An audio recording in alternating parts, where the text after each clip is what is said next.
Indonesia flies high, becoming the first export customer of South Korea's KF-21 fighter. Meanwhile, the Philippines is left waiting while Asia's sky race really heats up. These headlines honestly set the stage for a new drama that's unfolding above Asia. In air bases and defense ministries across the region, military leaders are watching anxiously. The balance of power is shifting, and, the roar of new engines is signaling real change. The KF-21, South Korea's advanced fighter jet project, has made headlines all over the world. It promises to transform not just one country's air force, but the entire region's balance. Countries are rushing to modernize, and the pace is faster than ever. Newsrooms and defense analysts everywhere are asking, who will lead the skies of Asia? Indonesia made an early bet. While others hesitated, Jakarta signed up as a partner. Their risk is now paying off, as Indonesia becomes the first to buy and build this new fighter outside Korea. Meanwhile, the Philippines waits, missing a window to step up. In this essay, we break down the story of the KF-21. We'll see what makes it special, why Indonesia's gamble matters, and what's at stake for Asia's rivals. This is the story of ambition, partnership, and the fight for the future of Asia's skies. The world watched in awe as South Korea rolled out the KF-21 Boramae, its first homegrown fighter jet. The unveiling was a moment of national pride, with engineers, pilots, and leaders all gathered in the spotlight. Years of quiet, hard work had led to this powerful new machine, which is set to fly for decades to come. South Korea has always been seen as a tech powerhouse, but, honestly, building a fighter jet is a whole different challenge. The KF-21's development showed that Korea could go beyond making cars and phones. This time, it was about defense, sovereignty, and really showing the world what the nation could achieve. This was not just about hardware. The KF-21 project was a declaration. South Korea would no longer depend only on foreign suppliers for its most advanced weapons. It was a message to neighbors and rivals that Korea could defend itself and even export its best technology. The impact was instant. Regional militaries took notice. The world's top air forces knew a new player had entered the arena. The KF-21 had arrived, and Asia's skies would never be the same. So, why does the KF-21 matter so much for Asia? First, it changes the military balance. Many Asian countries still fly older jets built in the last century. The KF-21 brings new radar, stealth features, and modern weapons. It's faster, smarter, and harder to track than many rivals. Second, it breaks the monopoly of big arms exporters. Until now, only giants like the United States, Russia, and China sold advanced jets in Asia. With the KF-21, South Korea joins this elite club. That means more choice for Asian countries and more competition in the market. Third, the KF-21 is not just for Korea. From the start, it was designed to be shared through partnerships, sales, and technology transfers. That makes it a tool for building alliances. Countries that buy or help build the KF-21 become part of a trusted network. They get a say in the future of Asian security. In short, the KF-21 is more than just a plane. It represents a shift in power, a chance for new leaders to rise, and a new chapter in Asia's long story of competition and cooperation.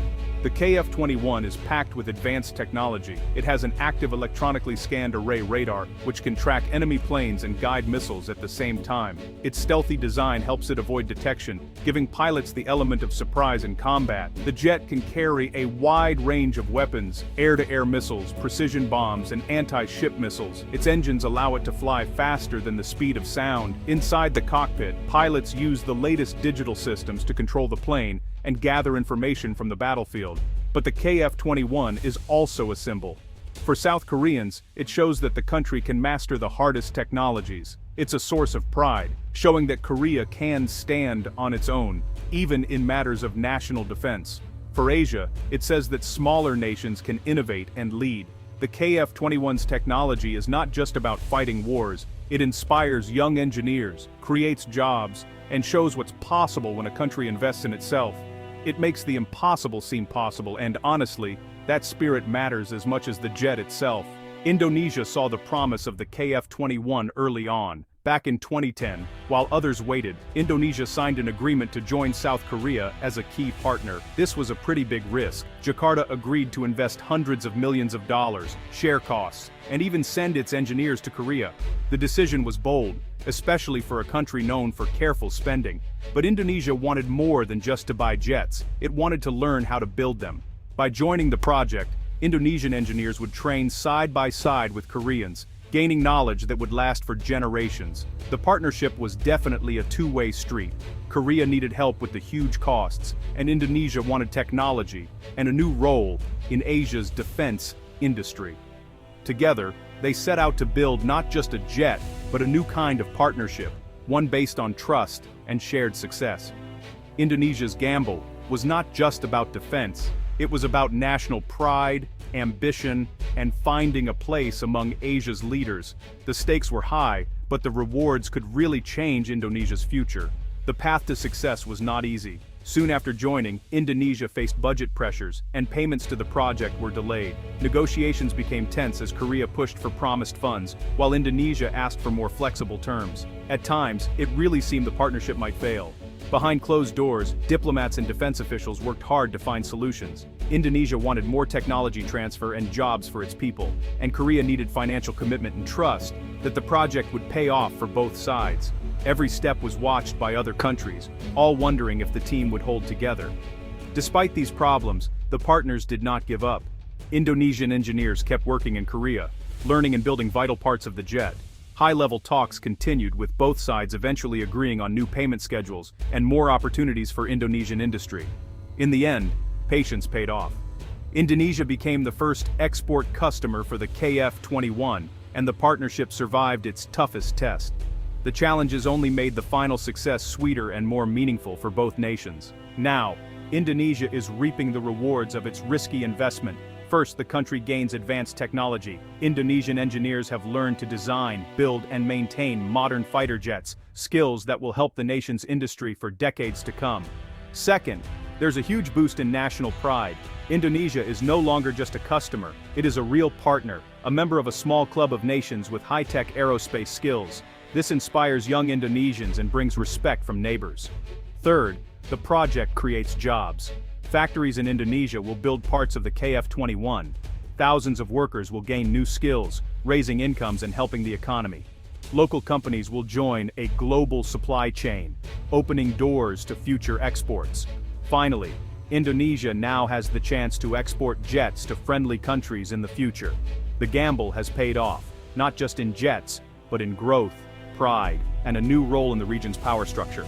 While Indonesia took a chance, the Philippines hesitated. Manila had a chance to join the KF-21 project or buy modern fighters early, but budget worries, political changes, and slow decision-making led to delays. Today, the Philippine Air Force still relies on older jets and trainers.